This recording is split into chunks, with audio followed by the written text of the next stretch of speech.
मित्रों, ये अमरीकी चाय के मुकाबले मैक्सिकन किटली गर्म हो गई है। मैक्सिको की संसद ने कानून पास किया कि भारत, चीन आदि देशों से जो भी सामान आ रहा है, खासकर गाड़ियां, स्टील वगैरह, उस पे 50% टैक्स लगाएंगे। मारो मारो, हमको जिंदा मत छोड़। यार मित्रों, करंट अफेयर्स में सिर्फ एक लाइन का ही मुद्दा है, लेकिन मैं आपको प्रीलिम्स और मेंस के कुछ कंसेप्ट सिखाना चाहता हूँ कि बैकडोर एंट्री क्या होता है, रूल्स ऑफ ओरिजिन क्या होता है, ग्रेविटी मॉडल क्या होता है और मेंस के आयाम भी देखते हैं। टाइम स्टैम्प के हिसाब से आप देख लेना।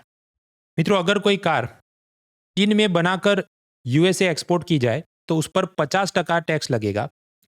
लेकिन वही कार अगर मैक्सिको में बनाकर यूएसए में एक्सपोर्ट की जाए तो केवल 15% टैक्स लगेगा, क्योंकि मैक्सिको, यूएसए और कनाडा का आपस में एक फ्री ट्रेड एग्रीमेंट है।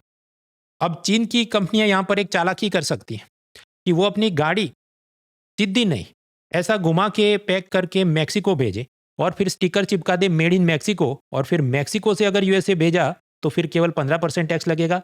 तो इसे हम कहते हैं बैकडोर एंट्री। Backdoor entry. अब बात समझो, अगर कोई गाड़ी चीन में बनकर अमेरिका जाएगी तो उस पर तो 50% टैक्स ट्रंप ने लगाया। लेकिन अगर मैक्सिको से बनी गाड़ी यूएसए पहुंचती है तो उस पर केवल 15% टैक्स लगेगा, क्योंकि ये उनका आपसी ट्रेड एग्रीमेंट है। लेकिन इसमें शर्त क्या है कि उत्पादन कहाँ हुआ है, तो उसे हम कहते हैं फ्री ट्रेड एग्रीमेंट में रूल्स ऑफ ओरिजिन। अब यहाँ बदमाशी भी हो सकती है कि मान लीजिए चीन अपनी गाड़ी के सारे पुर्जे मैक्सिको भेज दे और मैक्सिको में मेड इन मैक्सिको का ठप्पा लगा दे, स्टिकर लगा दे और फिर एक्सपोर्ट करे, तो ये हो गई बैकडोर एंट्री और उस पर तो 15% टैक्स लगेगा, जो गलत होगा।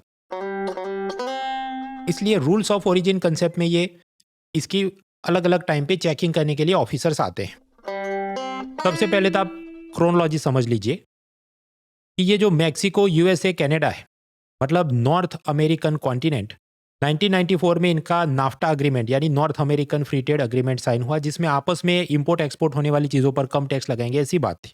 उसके बाद 2017 में यूएस प्रेसिडेंशियल इलेक्शन में ट्रंप जीता है हिलेरी क्लिंटन को हरा के। तब ट्रंप ने कहा, नहीं, ये डील में हमको नुकसान हो रहा है, तो नाफ्टा कैंसल कैंसल कैंसल, और उसकी जगह आया United States Mexico Canada agreement, USMCA. अब 2026 में इस एग्रीमेंट का रिव्यू होने वाला है, ऑडिट होने वाला है। तो 2026 में ऐसा यूएसएमसीए ट्रेड एग्रीमेंट का ऑडिट या रिव्यू होने वाला है, तो ट्रंप के लोग आके चेक करेंगे कि वो जो गाड़ियां बन रही है मेड इन मैक्सिको है या मेड इन चाइना को आप सिंपली असेंबल कर रहे हैं वगैरह।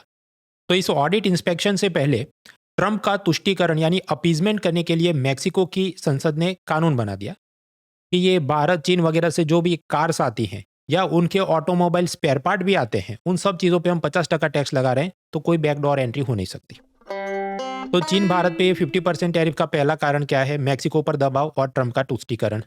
दूसरा है कि उनकी लोकल ऑटोमोबाइल इंडस्ट्री को प्रोटेक्ट करने के लिए चीन से आने वाले सस्ते सामान से बचाने के लिए कदम उठाया। और तीसरा, इतना ज़्यादा टैक्स लगाएंगे तो उससे मैक्सिको की सरकार को करीब $3.75 बिलियन, मतलब उनकी तो करेंसी जो भी मैक्सिकन पैसो होगी, पर डॉलर में इतने सारे टैक्स उनको मिल जाएंगे ताकि उनको जो भी गरीब कल्याण योजनाएं चलानी है, उनके बजट में घाटा चल रहा है, फिजिकल डेफिसिट की प्रॉब्लम है, ये सबको एड्रेस किया जा सके। ये सब पर भारत का क्या रुख है? भारत का ये कहना, देखिए, हम जो गाड़ियां एक्सपोर्ट करते हैं मैक्सिको में, वो तो एकदम बजट कार्स होती हैं, उनकी लोकल मिडिल क्लास जनता खरीद सके। अमेरिका के लोग जिस प्रकार की गाड़ियां खरीदते हैं वो तो भारत बनाता नहीं है। ऐसी हाई एंड प्रीमियम गाड़ियां जैसे जो भी ऑडी, बीएमडब्ल्यू या दूसरे ब्रांड्स होंगे, उनकी मैक्सिको में खुद में फैक्ट्रियां हैं। तो हम तो कम्पीट कर ही नहीं रहे हैं या कोई बैकडोर एंट्री कर ही नहीं रहे।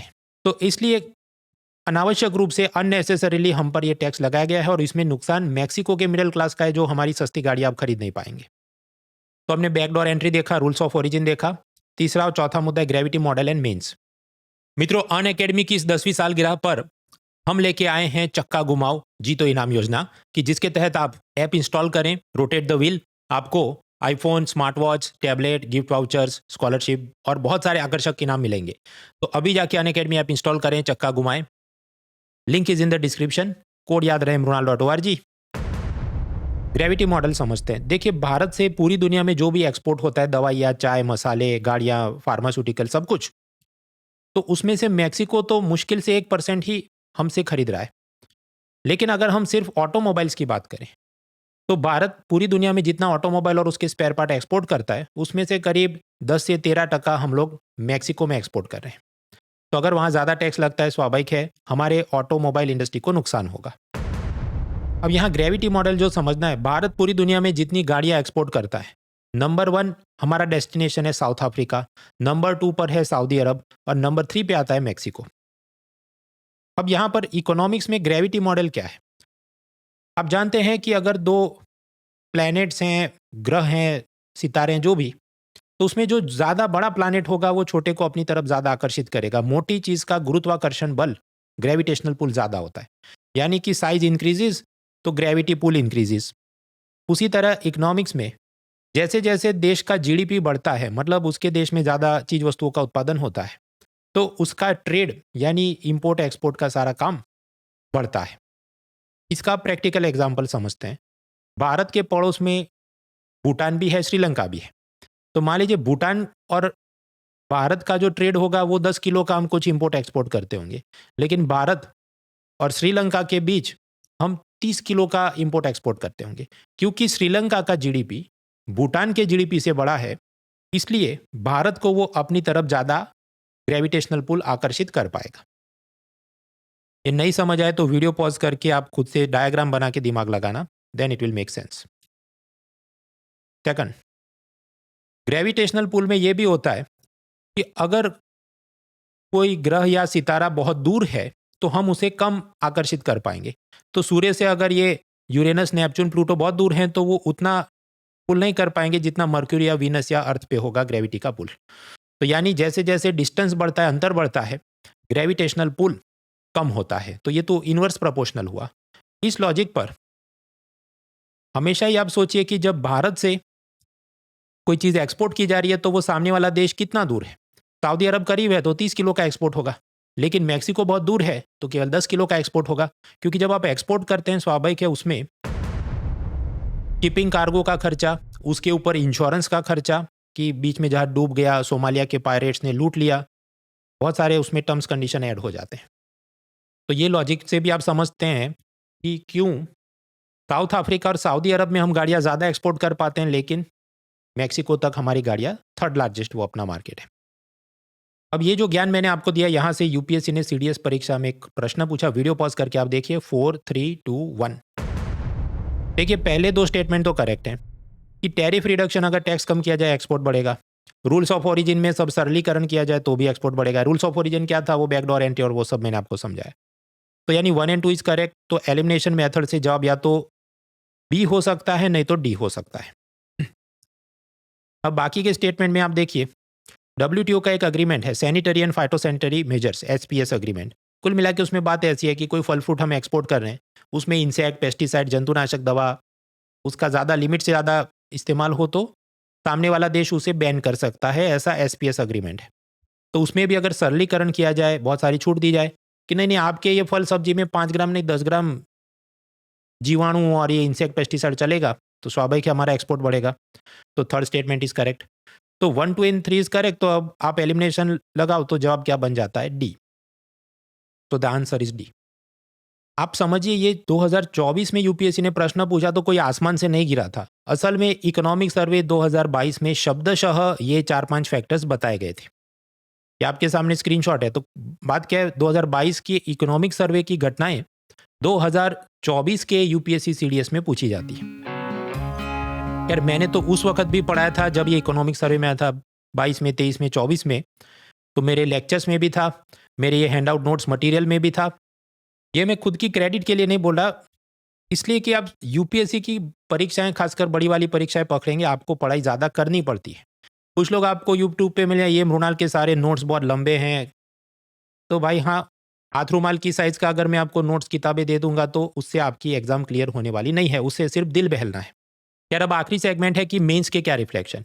देखिए ये वही मैक्सिको है जिसने 1960s के ज़माने में नॉन अलाइन मूवमेंट, मतलब गुट निरपेक्षवाद, जो यूएसएसआर और अमेरिका के बीच शीत युद्ध, कोल्ड वॉर चल रहा था, तो ना हम अमेरिका की गोद में बैठेंगे ना रशिया की गोद में बैठेंगे, हम तटस्थ रहेंगे, न्यूट्रल रहेंगे, ऐसा जो नाम मूवमेंट चलता था, तब मैक्सिको भारत के साथ था।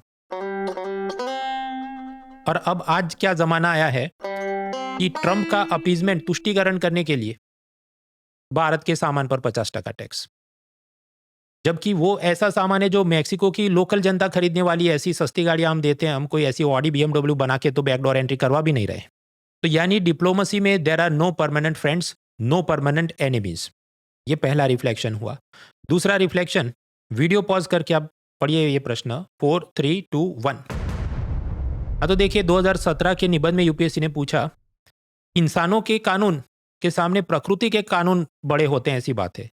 तो ये जो मैंने इंसानों का कानून मतलब लॉज यानी कानून नहीं, उससे बड़ा आप सोचिए, लॉज मतलब इकोनॉमिक्स के ये सिद्धांत, फिजिक्स के ये सिद्धांत, ऐसा भी आप उसको लिख सकते हैं। तो इकोनॉमिक्स के सिद्धांत आपके these are laws of economics, ये पहली बात हुई। ग्रेविटी, गुरुत्वाकर्षण, वो तो इंसान का सिद्धांत नहीं है, वो तो प्रकृति का सिद्धांत है। तो ग्रेविटी ने ही ये कहा कि जितना दूर होगा उस पर ग्रेविटी कम होगी। तो मैक्सिको हमसे दूर है, इसलिए वहां पर ट्रेड उतनी ज्यादा हमारी नहीं होगी जितनी सऊदी अरब या नेपाल भूटान के साथ भारत करता है। क्योंकि आप सोचिए, केवल में ह्यूमन लॉज, नेचुरल लॉज में ये बड़ी मछली छोटी मछली को खा जाती है, बनाम संविधान में सब लिखा है सबकी रक्षा करो, ये सब आप लिखेंगे तो भी 1000-1200 शब्दों तक खींचना है। Ultimately you will have to pick some more angles also. अच्छा, इसमें एक और हम सिद्धांत जोड़ें, जो भी ऑयल है, डायमंड है, वो तो प्रकृति का सिद्धांत है कि कितना वर्षों तक उसका जीवाश्म फॉसिल पर कॉम्प्रेशन हुआ, टेम्परेचर हुआ तो बनता है, वो तो इंसानों का सिद्धांत नहीं है। तो ये जियोलॉजी का ही जो सिद्धांत है, उसके चलते सऊदी अरब में ऑयल ज़्यादा पाया जाता है, इस कारण से उसका जीडीपी बढ़ा है। और फिर आप वापस इसमें ग्रेविटी मॉडल डालो कि जिसका जीडीपी बढ़ा है उसके साथ हमारा ट्रेड डील और गुरुत्वाकर्षण ज़्यादा होगा। तो ये सब एंगल आप सोचिए। ऐसे और भी निबंध पूछे गए, वीडियो पॉज करके देखिए 4 3 2 1। तो अखबार पढ़ने की आदत रखिए, उसमें से थोड़ा थोड़ा खुद से लिखने की भी आदत रखिए। 6-8 महीने आप ये तपस्या करेंगे, then you will have good content for mains, निबंध एंड इंटरव्यू।